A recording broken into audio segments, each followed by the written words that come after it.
I've had a number of requests to do a video talk about the Scottish psychoanalyst Ronald Fairbairn.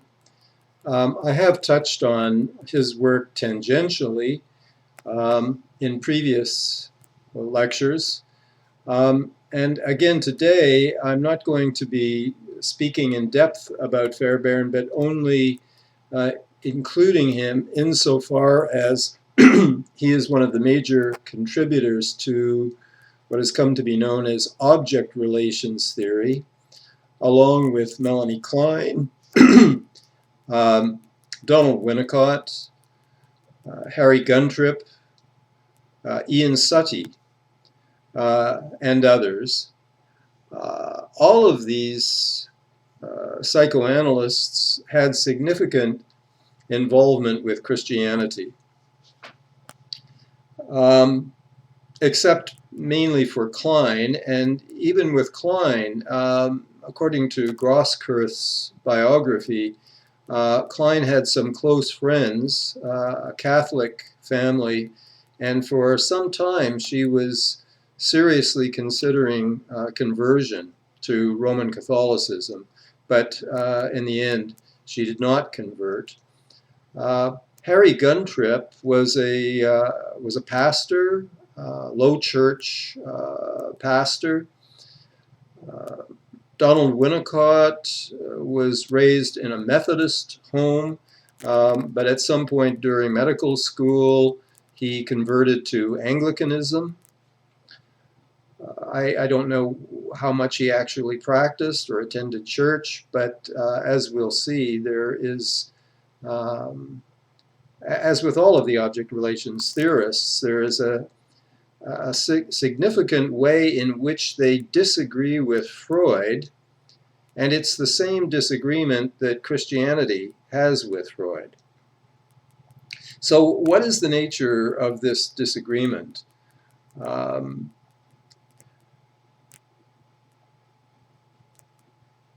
Fundamentally, and there are some contradictions, Freud has many contradictions, so it's difficult to generalize in any kind of confident way about Freud, because there are always discrepant themes and contradictory elements in Freud. But overall, Freud's fundamental model of human motivation is that we seek pleasure, or at least we seek to minimize pain. This is the famous pleasure-pain principle.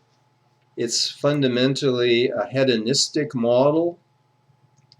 Of course, Freud introduces a reality principle, and so we have to manage our desire for pleasure in intelligent ways. Certainly wine, women, and song doesn't work out very well. So one has to have a qualified hedonism.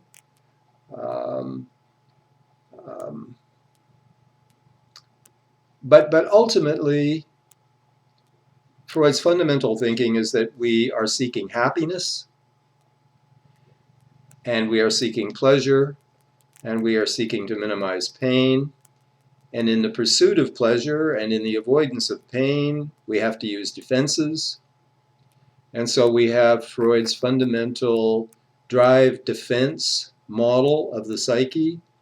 The id is all about pursuing pleasure, both erotic and by venting aggressive impulses and desires, and opposing this in the service of the reality principle. We have an ego, and we have a superego, which brings in societal norms and rules. And so our pursuit of pleasure has to be modified, both in the light of reality, ego, and in the light of possible punishment and retaliation, and so on. So this is the Freudian hedonic model. The object relations theorists fundamentally disagree that pleasure or happiness is our fundamental motive. Freud himself disagrees early on in 1914, and this is one of these contradictory elements in Freud's own thinking. In 1914, and on narcissism, he utters that famous sentence, unless we begin to love, we must fall ill, and must fall ill if we are unable to love. That's object relations theory. Our fundamental motive and need is to love and be loved. It is not fundamentally a matter of pleasure and avoiding pain. It's about love, and it's about failures to love. At that moment, Freud is in sync with Judaism, Christianity, Islam. Human beings are fundamentally looking for love, and I would add, seeking to return love for love received. If Freud had built psychoanalysis on that basis, he would not have needed correction by object relations theory. The fundamental significance of object relations theory is that it brings psychoanalysis back in line with the Abrahamic religions. Man is not fundamentally about narcissistic pleasure. That's fallen man. That's damaged people. That's disturbed people. But healthy people are looking to love and be loved. So Fairbairn puts this pretty well when he corrects Freud by saying that libido is not pleasure seeking fundamentally. It's about object seeking.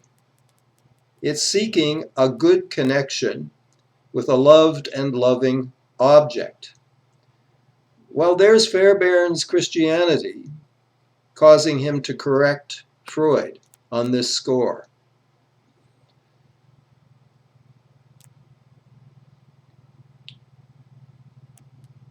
Now, of course, people will say, why can't human beings be both pleasure-seeking and object-seeking? And of course they can. But that's rather a superficial objection to Fairbairn. Fairbairn is talking about what motivational system has priority, is most fundamental to human nature. Of course human beings seek pleasure. Of course they seek to avoid pain. I mean, Freud would never have had the influence he has had. He would never have caught on if he was saying something preposterous. So the idea of the human being as pleasure-seeking and avoiding pain is not preposterous. Human beings do that. But what is our fundamental motivation, and what is the fundamental motivation in healthy people rather than sick people? I think that's a good way to put it. Disturbed people, because, as Fairbairn states very clearly, because they can't reach the object, because they can't find a good, loving connection with an object, they turn to pleasure seeking. In a way, this is also Heinz Kohut. The pleasure-seeking would be seen from a Kohutian point of view as what Kohut called a disintegration product. In the face of frustration and the fragmentation of the self that comes with frustration, we turn to sex and aggression as a way to soothe ourselves, pull ourselves back together again out of this horrible fragmentation. So we turn to substances, we turn to hypersexuality in the face of frustration and fragmentation. But our fundamental desire for Kohut, as for the other object relations theorists, is to find a good loving connection with an object, or as Kohut would say, with a self-object. We turn to narcissism in the face of failures to find love. We start looking for love in all the wrong places. We start looking for love in a bottle or a syringe or in hypersexuality. And of course it doesn't work. It just leads to more frustration, more despair.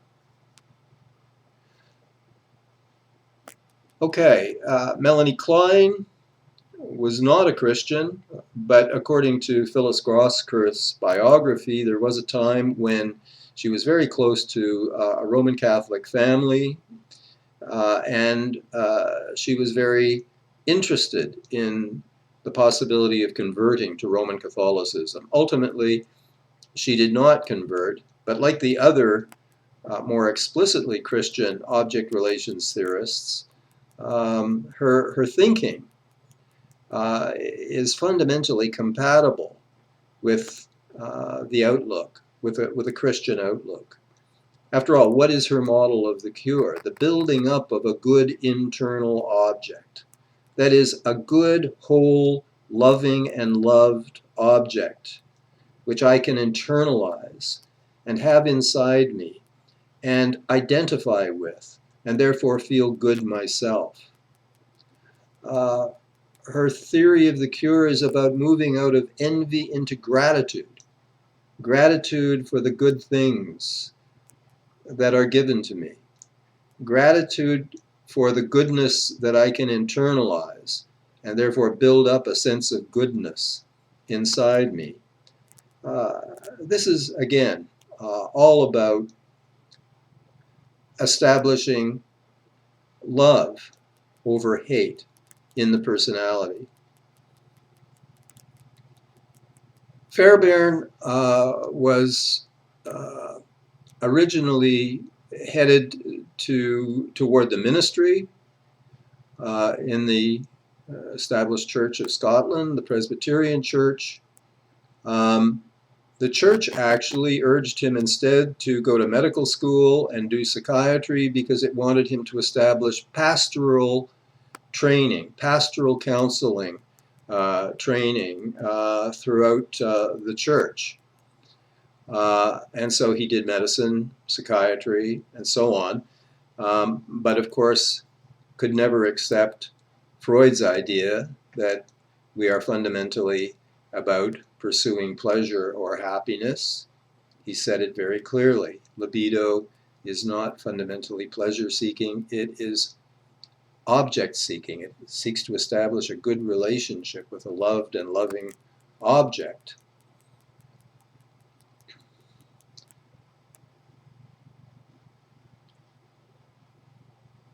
Turning to Harry Guntrip, he was a Low Church minister, pastor, and of course he was analyzed by Fairbairn and analyzed also by Winnicott, and mounted a very clear Fairbairnian critique of Freud's drive defense psychology and his idea that we are fundamentally motivated by the desire for happiness and for pleasure. He was a great elucidator and popularizer of Fairbairn's ideas and Winnicott's ideas as well. Regrettably, he had a somewhat distorted idea of Christianity, though he was a pastor. Michael Eigen sees Guntrip as advancing a very Christian psychology, and what Eigen means by calling Guntrip Christian is that Guntrip sees the child as, well, as did Fairbairn. Fairbairn says that at the beginning, the child is a whole, pristine, unitary ego, like Humpty Dumpty before he fell off the wall and fragmented. So the child is innocent, is whole, and the child only falls into fragmentation due to not good enough parenting. So this is profoundly un-Christian. Eigen has the silly idea that Christianity sees the child as this entirely innocent creature. Guntrip does see that, and so does Fairbairn. And I find them both naive in that regard. And I regard them as unchristian in a fundamental way. Christianity advances the idea of the fall of man. It's unavoidable. It's not mommy's fault. It's not daddy's fault. We fragment. We fall into splitting. Here, Melanie Klein, I think, is closer to the truth than the other object relations theorists.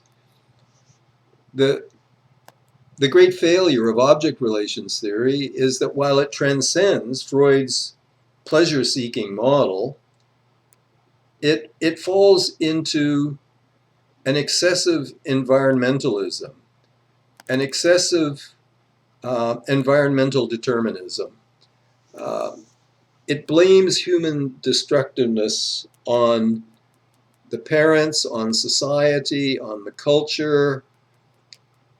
The idea that there is this innocent being who would remain innocent if it weren't for failures of parenting. From a Christian point of view, from a Judeo-Christian or Abrahamic religion point of view, this is naive. Human beings fall, are destined to fall into fragmentation, are destined to fall into sin, are destined to fall into narcissism. The fundamental sin is the sin of pride. Psychoanalysts call this narcissism, self-centeredness, egotism, self-seeking. So Christianity cannot accept the idea that human sin and destructiveness is all the parent's fault. Certainly parental failure, environmental failure, the failures of the society, the injustices and inequalities and all of that, of course that plays a huge role. That makes matters much worse. But the problem of human destructiveness cannot be entirely laid down to the parents and the society. There is a brokenness that is inevitable, that the parents and the society can make worse or can make better. But it's going to happen anyway. And here, of course, I think that Jacques Lacan contributes an important element, because it is the entry into the symbolic order. It's the entry into language.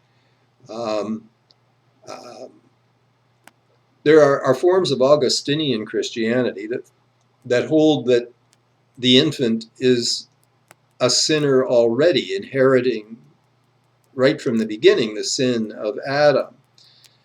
This kind of Augustinian Christianity is nonsense as far as I'm concerned. I follow rather Kierkegaard, and I don't think it's always been noted that Kierkegaard departs from certain forms of especially Augustinian Christianity in his reading of Genesis, which he reads as myth, of course, rather than history. But in this myth, the child is innocent. The child is asleep in the bosom of the father. He is innocent until sometime in the second year of life. My grandson is about 14 months now. I'm watching closely, but the fall is coming. I watched the fall happening with my son sometime around 18 months. He became a tricky little liar, like me and like you. He began to play peekaboo. Now you see me, now you don't. He tried to trick me with his little rubber ducky.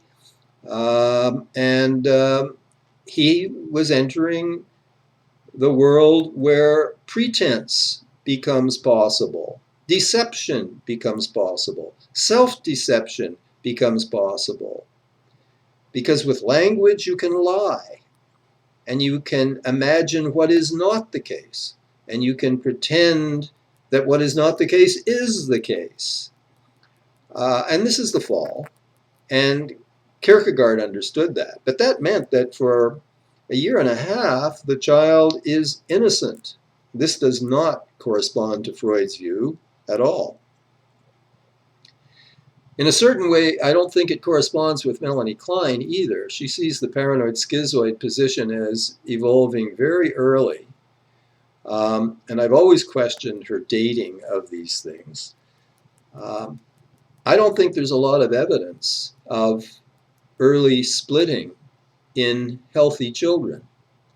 I think that both Freud and Klein at times base theory on disturbed children and didn't pay enough attention to how things work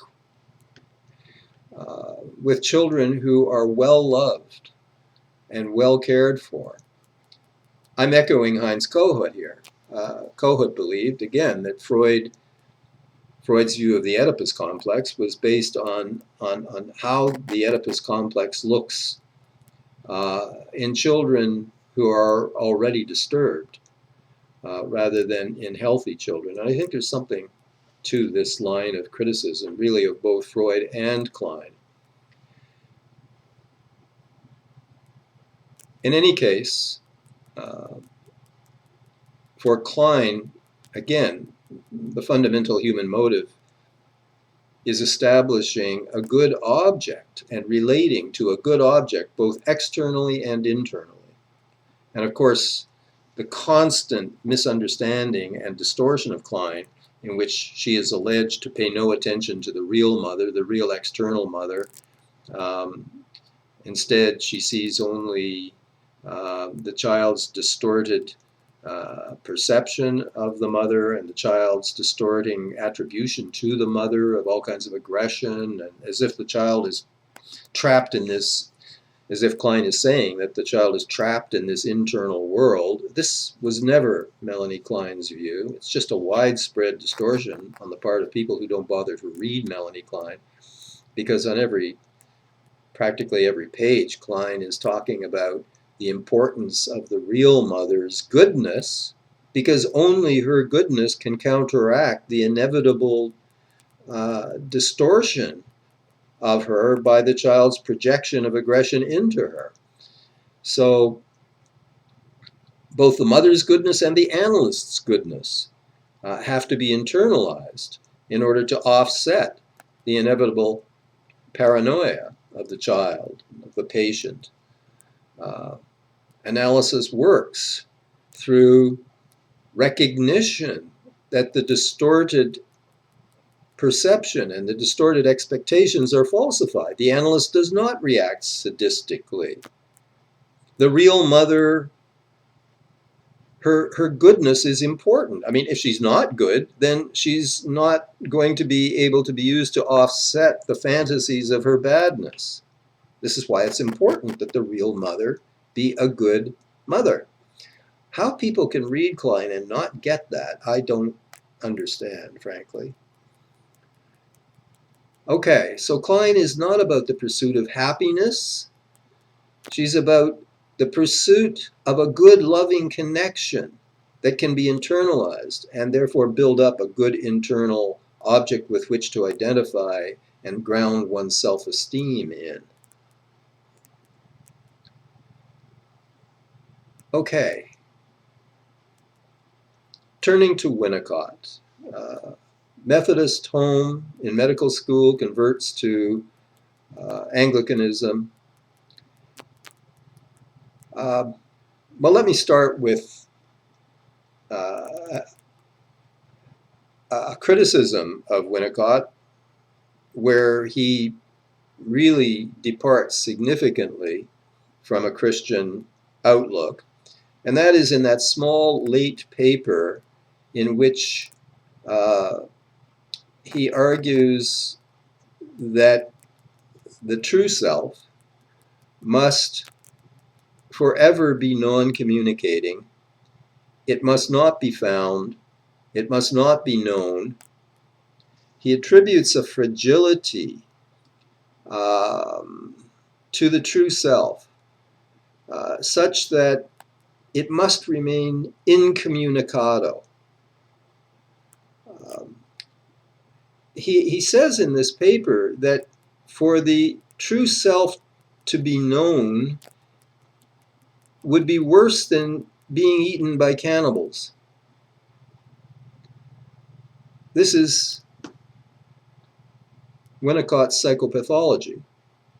This is an unanalyzed schizoid element in Winnicott's character. I write about this in one of the, I think the second last chapter of my recent book.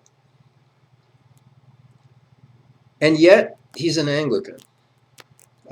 This makes no sense. Anglicans pray, Almighty God, unto whom all hearts are open, all desires known, and from whom no secrets are hid. Now that idea of being so thoroughly known, seen right through, no secrets, no lies, that idea of being so thoroughly known by another is unbearable to Winnicott. But you see, it would not be unbearable if we did not have a sense of secret unworthiness and sinfulness, such that if we were known, we would be rejected, such that if we were thoroughly known, we would be unloved. There's some unresolved secret sense of shame and guilt and sinfulness in Winnicott, such that the other must be kept out.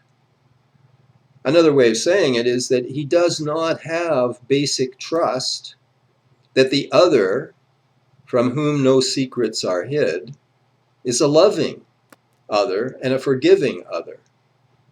If he was confident that the other was loving and forgiving, being known by that other would be not such a nightmare, as Winnicott alleges. So here is an aspect of Winnicott's work in which, despite his Christianity, an aspect of his work which is just fundamentally incompatible with a Christian attitude, a fundamentally Christian attitude. Winnicott had a problem that he clearly did not resolve. Okay, but he is an object relations theorist. He does not, well, like Freud, Winnicott has many contradictions. There are many Winnicotts. There's the Freudian Winnicott, the Kleinian Winnicott, the precursor of Heinz Kohut Winnicott. But I would say certainly for the mature Winnicott, he transcends Freud's drive defense psychology. He transcends the idea that we're all about seeking happiness. He has a clear idea, like Fairbairn, that we are object seeking. We seek ego-relatedness. We seek a connection with others that facilitates the emergence of a self and of self-esteem. Our need for what he calls a holding environment. So this is all about the maturational needs for the input of a responsive other. So he's an object relations theorist fundamentally. Okay. He makes a particular, I don't even know whether he was conscious of it, but he makes a particular contribution to the understanding of Anglicanism. He didn't set out to do so, I don't believe, and I don't think was aware that he was doing so, but he gives us a concept which enables us to situate Anglicanism properly, I believe, against, on the one hand, Roman Catholicism, and on the other hand, against radical Protestantism. The Anglican tradition describes itself and has been described as the via media, the middle way. the middle way between Roman Catholicism and Protestantism, the middle way. Okay, let's cut to the chase and talk about how this works out in the understanding of the Holy Eucharist, the Christian Mass. According to Roman Catholic doctrine, when the bread is consecrated, it literally becomes the body of Christ. And when the wine is consecrated, it literally becomes the blood of Christ. And therefore you must not leave any bread or wine around in the sacristy. It must be consumed, because you just don't leave God's body and blood hanging around in the kitchen. Okay, official Roman Catholic doctrine embraces this magical literalism. Okay, on the other side is the idea that this is merely metaphorical, that the body, that the bread and the wine are signifiers, are metaphors, and that the Mass is a memorial activity, an act of remembering. Eat this in memory of me. Drink this in memory of me. That aspect is emphasized. The magical literalism is removed. This is important, but it's metaphor. It's a memorial activity. Okay, what does Winnicott contribute here?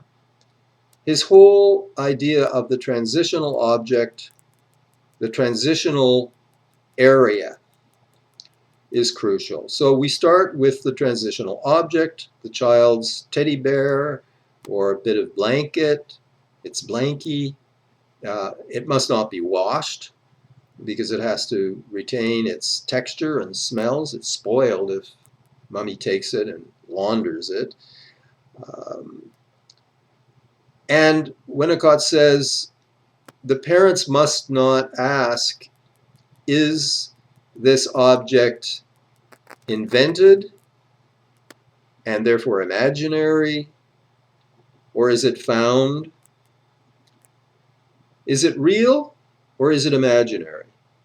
Is it inner or is it outer? Is it alive or is it dead? The parents mustn't ask. They must allow the child to hold this object in a transitional area, a kind of area that is beyond the real and the imaginary, an area beyond the inner and the outer, an area beyond the purely subjective and the purely objective. That's the transitional area.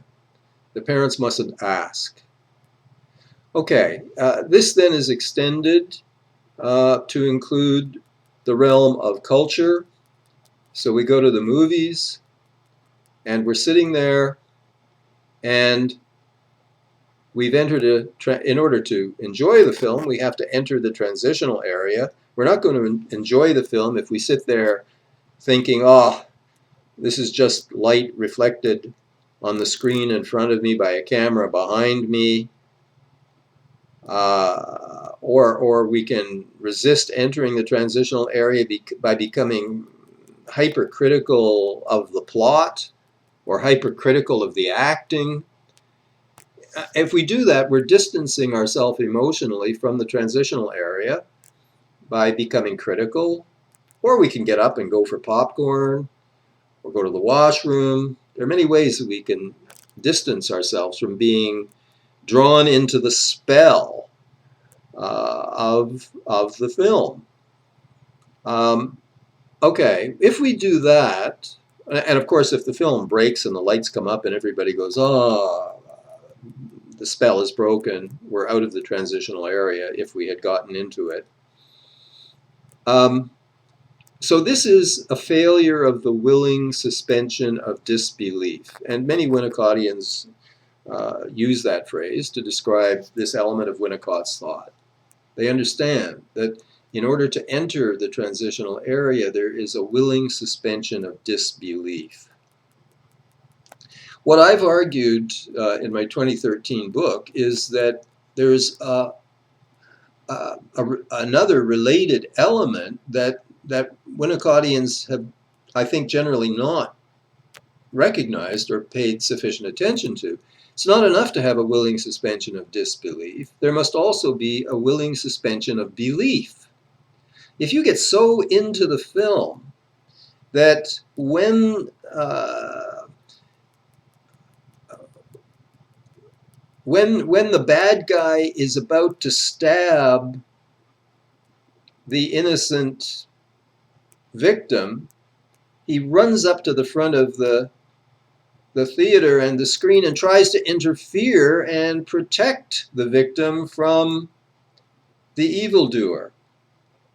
Now that is someone who has fallen out of the transitional area into belief. So there are two ways of falling out of the transitional area: into disbelief or into belief. Okay, Winnicott includes religion as belonging to the transitional area. Theater, film, liturgy, literature, all of this requires both a willing suspension of disbelief, but it also requires a willing suspension of belief in order to exist in this intermediate area, the transitional area. Okay, how do we apply this then to religion? And how is it then that Winnicott elucidates what I think Anglicanism achieves pretty well? Anglicanism, via media, between the middle way, between Roman Catholicism and radical Protestantism. Anglicanism does not accept the Roman Catholic doctrine that the bread and wine, the elements of the Eucharist, literally become the body and blood of Christ. But neither does Anglicanism say that they are merely metaphors, that they are merely signifiers.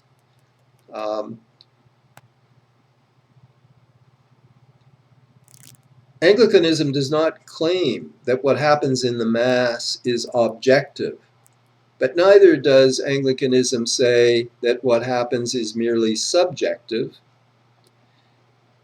Like the parents who mustn't ask, the Anglican doesn't ask, is this objective? Is it merely subjective?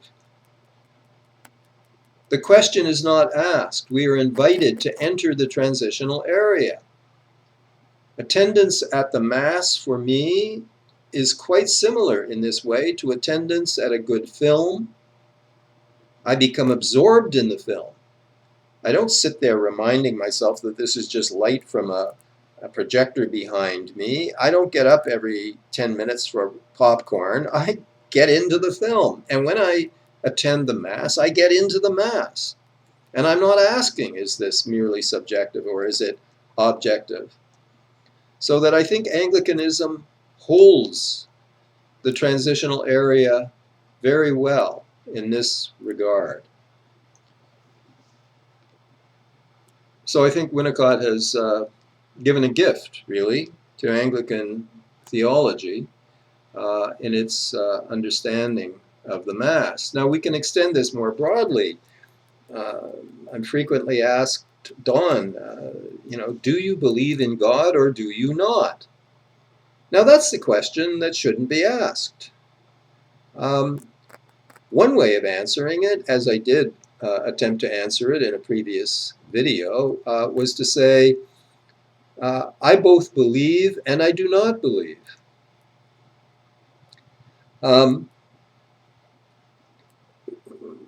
I gestured towards the Greek and Russian Orthodox theologies, in which there is no faith without doubt. Doubt and faith are two sides of the same coin, and they pray, Lord, I believe, help thou mine unbelief, because there are always both. And of course, this is quite in keeping with a psychoanalytic understanding, because Freud's fundamental discovery is that we're split.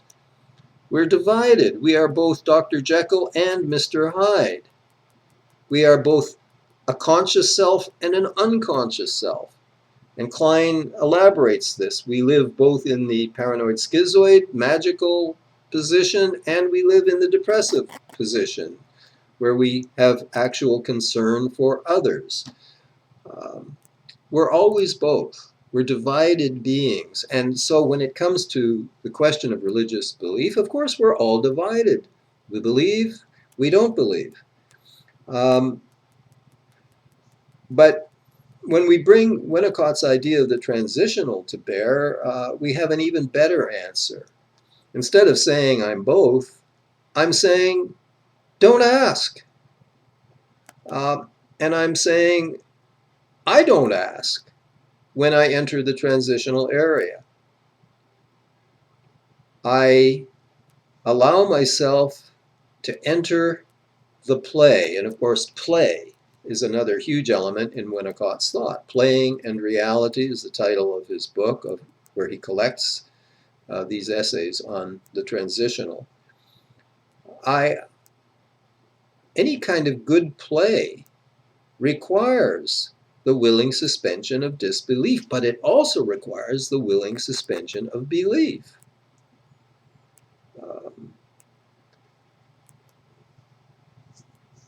Okay, we perpetually fall out of the transitional one way or another. Playing a game. Well, I'm a Canadian. Hockey. Good players get into the game and they play intensely, but the best of them retain some sense that it's play, and they're far less likely to drop the gloves and start punching other players in the face, because that's falling into belief. That's taking things too literally. That's, forgetting that this is a game. The same kind of failures of suspension of disbelief, suspension of belief, pervade religious traditions and many other traditions. So I think in order to be able to use Winnicott's brilliant contribution of the transitional area properly, we need to remember that we can fall out of the transitional in these two different ways: willing suspension of disbelief and falling excessively into belief. And Anglicanism in the field of religion occupies a very Winnicottian spot here, because it asks us to not ask this question: do you believe or don't you believe? Is this real or is it imaginary? It's transitional.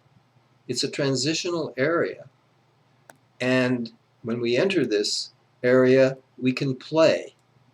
And of course, for Winnicott, playing is very much associated with being a true self. The capacity to be a true self is, as opposed to doing or having. Eric Fromm wrote a book called Being and Having. The Catholic theologian Gabriel Marcel wrote a similar book, Being and Having. There's a critique of materialism here in both of those books. But I wish that they had written a book with the title Being versus Doing. I mean, we're so busy doing accomplishing. But play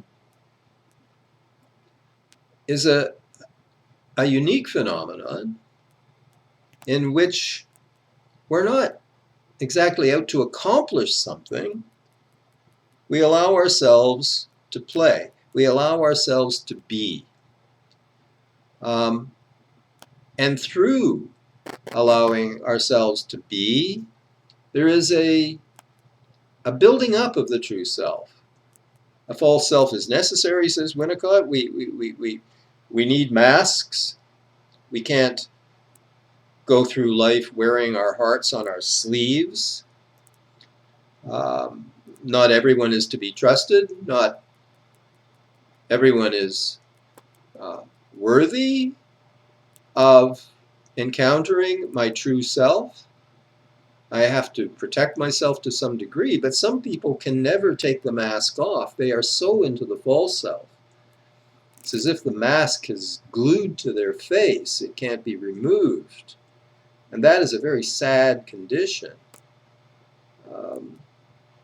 So one of the ways that we can reconnect with the true self is through play, which enhances our capacity to be. Winnicott uses this phrase, going on being. The healthy baby can be. He can play. He can get lost in his play. He can forget himself because he doesn't feel a need to maintain himself, support himself, protect himself. He doesn't need to because he has a primary caregiver who neither intrudes nor abandons. When parental care fails, it usually takes the form of both intruding and abandoning. But the child who is traumatized by being intruded upon or being abandoned has to stop being and start maintaining himself, protecting himself, holding himself together because the holding environment failed. So he must hold himself together. And all of this generates a false reactive self. Rather than being, he is now reacting in the face of intrusion and or abandonment. He loses his capacity for simple going on being as a true self. In play, this can be recovered, but certain damaged people may require a good deal of psychoanalytic therapy before they can recover any kind of capacity to play. Trust has to begin to be reestablished. The therapeutic holding environment gradually gets established as the patient begins to trust the therapist. And out of all of this, there can sometimes evolve a new capacity to play and therefore to be. And now you have a person becoming a more true self. This is a central element in all psychotherapy, I believe. And it's a crucial element with personalities who have been traumatized and become more disturbed. Okay, so, I should say that I think good religious experience when a person is able to enter the transitional area in worship and in liturgical play. This is a healing experience. Psychoanalysis doesn't have the market on healing cornered. It has not cornered the market on healing. Healing can be achieved to some degree through the proper use, the healthy use of religion. Lots of religion is anything but healthy. Lots of religion is super egoic. It's simply destructive. But healthy religion has a healing element to it. And Winnicott gives us an important way of approaching an understanding of this.